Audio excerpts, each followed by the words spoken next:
To be honest, the girls' trips that I've gone on, they've been hassle free. I'm not even lying to you.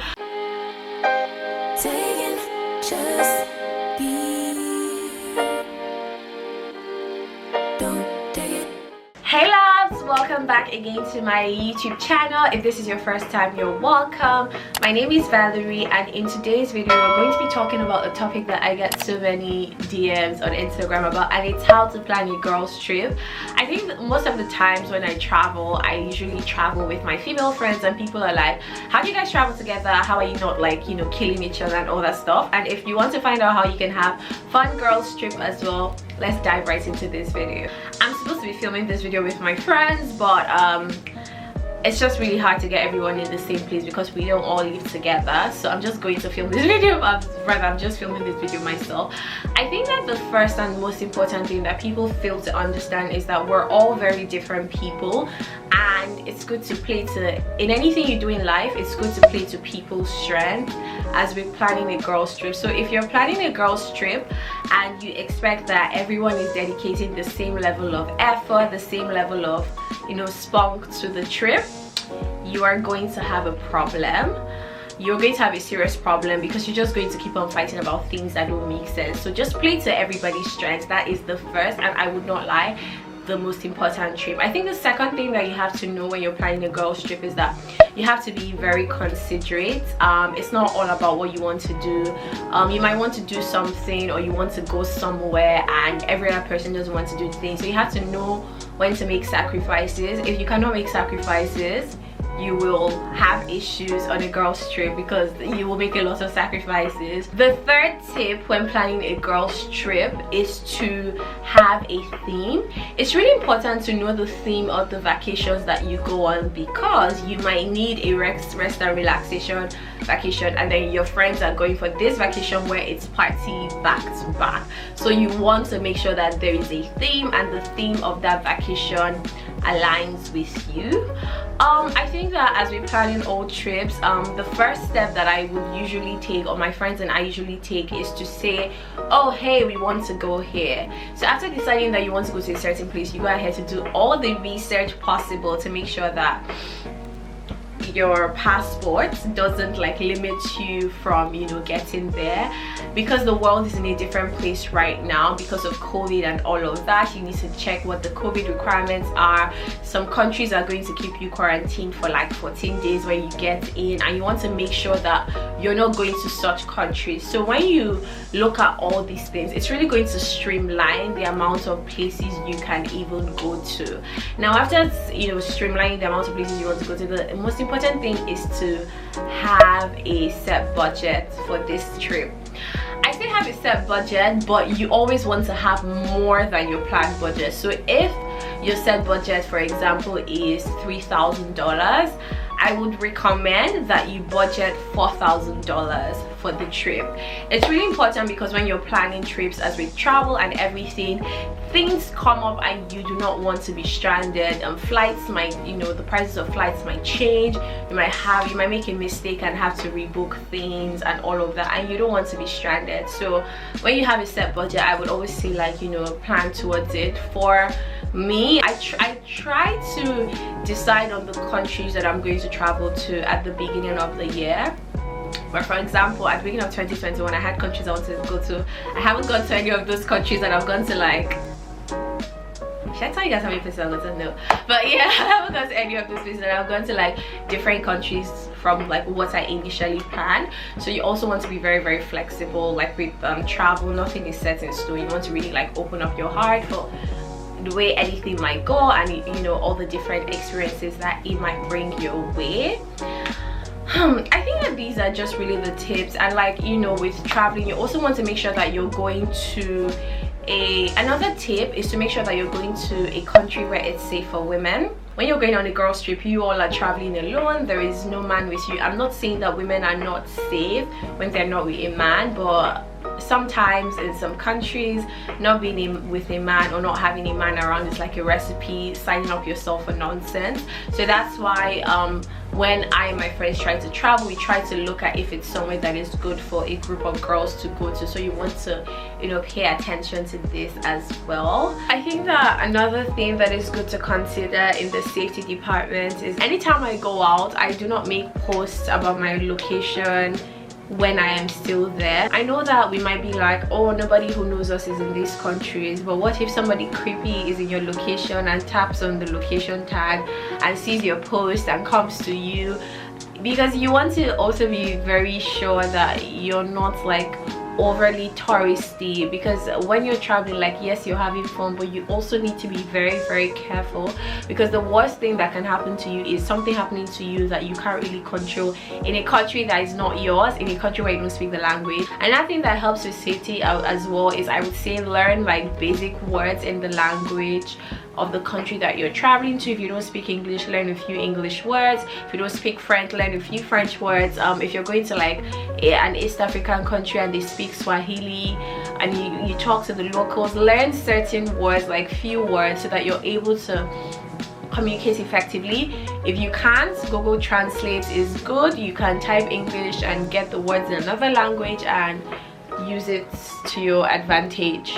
I think that another tip is to always like discuss accommodation. It's so important. Some of my friends, if the accommodation is not like luxury top notch, they are not interested, and me, I'm like, girls, let's do all these activities. But it's important to always discuss accommodation before you travel. Just make sure that you have your accommodation fees separately from, like, so if say you're traveling with $5,000, for example. I'm saying dollars because, guys, the moment you leave the shores of Nigeria, you will realize that your naira is useless. Like, it is so useless. It is very, very useless. Like, no one takes naira, no one wants naira in exchange for anything. Just like, so I will just keep on using dollars for the purpose of this video. Say like, you know, your accommodation is like 2,000. like, instead of going with $3,000 and telling yourself that, oh yeah, I have $3,000 for my trip, you're supposed to be like, what you have for that trip is $1,000. Your accommodation money should be kept separate and given to someone who is in charge of that, so like nobody spends or misplaces or does something to their accommodation money. I usually pay in cash, and this is because like I do not have a domiciliary account. Oh, I do have one, but I do not have a card for the account, so I'm working towards, you know, doing that so that it's easier when I travel and all of that. So I think that I'm done with the tips part of this video. I'm just going to look at the questions that you guys sent in and answer them. I really hope that, you know, my answers to this question kind of like give you guys context and let you know, and yeah, Q&A time. Okay, so like one very common question everyone keeps asking me is, how do you even find people to travel with? I think that when you're making friends, it's important to figure out the kind of things that the friends you're making like, and if you figure out that someone who just became friends with you likes to travel, I think all you just need to say is, oh hey, I'm thinking we should go here together, do you want to go? And if you guys go, if you try it and it's good and you love it, then you keep doing it. So I don't think you need to like try and make new friends. You just need to look in your already existing circle for people who like to travel or who are passionate about travel, and you know, use those people as travel buddies or girl trip buddies. The next question says, what travel or tour agency do you use? My friends and I, we usually plan most of our trips by ourselves. There's one trip that we haven't gone on that we are using a travel agency for, and to be honest with you, I wish we didn't do that. But I think that if no one is interested in like planning or doing a lot of research or all that stuff, you can obviously always get a travel agency to just like plan everything for you. Recommending one, to be honest, I haven't really like used any of them, so I can't recommend, but there are a ton that are popular on Instagram, so you can try those out and, you know, let me know how it goes. Someone said budget, best locations, and what to take along. This is from, I just realized I'm not calling people's names. I'll try and insert the question tags if I can. The budget for a girl's trip, to be honest, it really depends on what you're going to and like what kind of experience that you're looking at. I have a certain, my friends and I, when we're traveling, we have a certain level of experience that we're looking for. So the budget that we have for trips is not going to be, so it just depends. Like somebody might go on a girls trip and say, oh, I've gone on a girls trip where I spent, I don't like to talk about money, I'm sorry guys, but I've gone on a girls trip where I spent, say, lesser amount, and I've gone on girls trips where I've spent more. So it just depends on where you're going and what the standard of living there is. So when you're making a budget, you want to consider the feeding, the accommodation fees, as well as just the cost of life in the city that you're going to. You get me? Best locations, I would say that if you're traveling with people for the first time, try to start from like countries around where you live. So if you live in Nigeria like I do, that would be like Ghana, that would be like Togo, Benin Republic, you know, countries that are closer to you. Also want to look at countries that don't require too many like visa restrictions and all of that, because especially if it's your first one, because you want to test to see if it's really your vibe. Some people don't like girls trips, but I am a huge fan of girls trips. What to take along, I'm that weird friend who makes a list for everything. So I have a list, maybe I might insert it in the description box if I'm feeling generous, but I have a list and I just look at that list. For me, I have like a column for like clothes, fashion items. I also think about, when packing for clothes, I think about the weather of the country that I'm going to.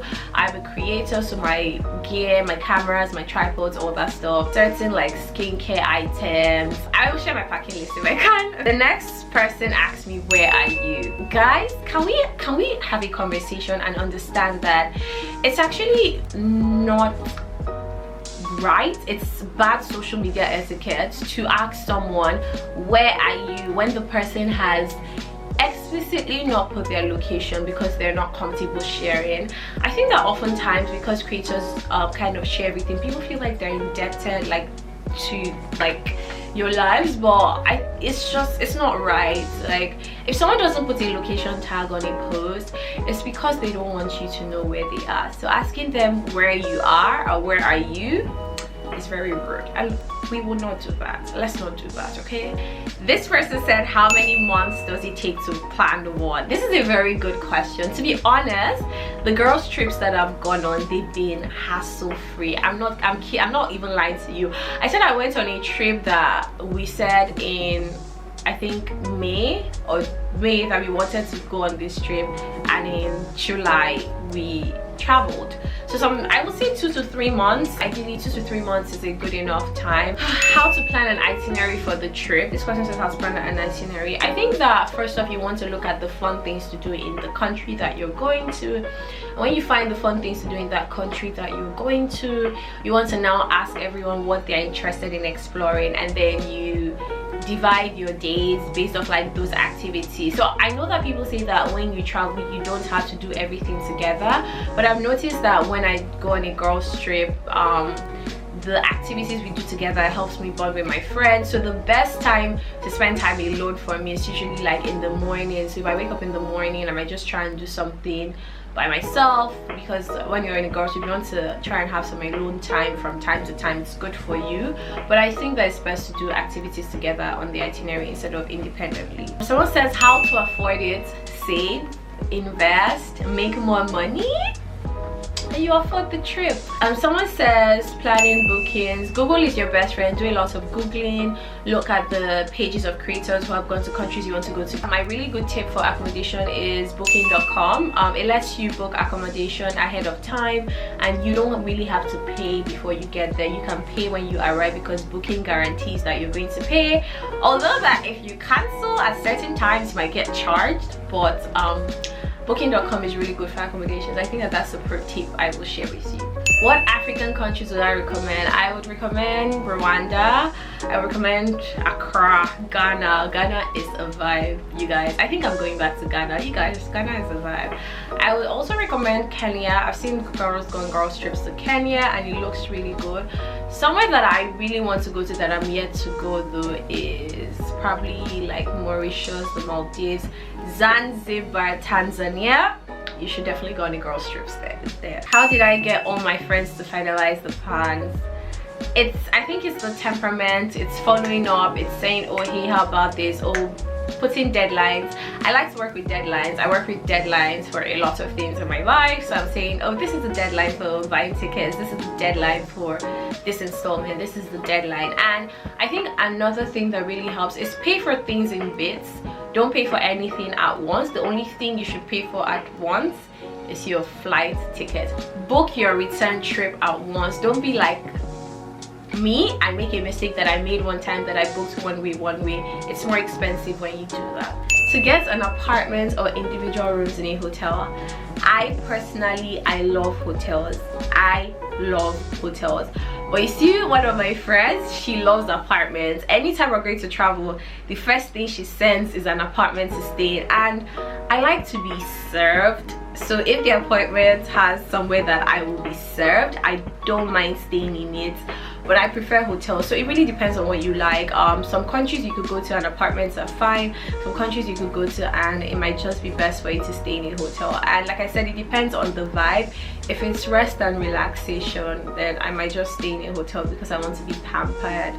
I want to be taken care of. I want to relax. I don't want to be, I don't know, making my own breakfast or I don't know, stuff like that. So it really depends. I don't think that I have ever gone on a girls trip where I had a room to myself, because it defeats the purpose of the girls trip. So I always had to share a room with one person. I think it was only one time that the accommodation had a ton of rooms, so everyone got their own individual rooms. So it really depends. Okay, I think that everyone keeps saying, how do you start planning, how do you get affordable flight tickets, There are apps that offer all of this information. I think that apps that really help me when I plan are Skyscanner. So Skyscanner helps me like look at flights, compare flights, and keep an eye on the prices of flights.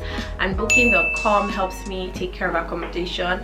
I think that once you take care of accommodation, you take care of your flights and your visa, whatever, to go there, you're pretty much done. All you just need to do is then have money that you're going to spend. Let's not also forget COVID tests. So that's it, loves. We have come to the end of this video. I just hope that this video, no matter how like scattered it was, I always hope that my chit chat nature just kind of like gave you an insight into how to plan a girls trip to get the best experience. But I would say that it's about, one, actually loving the people that you're traveling with. Two, it's about making sacrifices. And three, it's about remembering the theme of your vacation at every time and making sure that you're living up to it. So I think I remember traveling on a trip and I was stressed about something and someone said, but Valerie, this is rest and relax, and I was like, yeah, I have to rest and relax. So yeah, thank you so much for watching this video. Don't forget to like, don't forget to share, don't forget to leave a comment if you have any more questions. Don't forget to share this with someone who might find it helpful, and see you guys in my next one.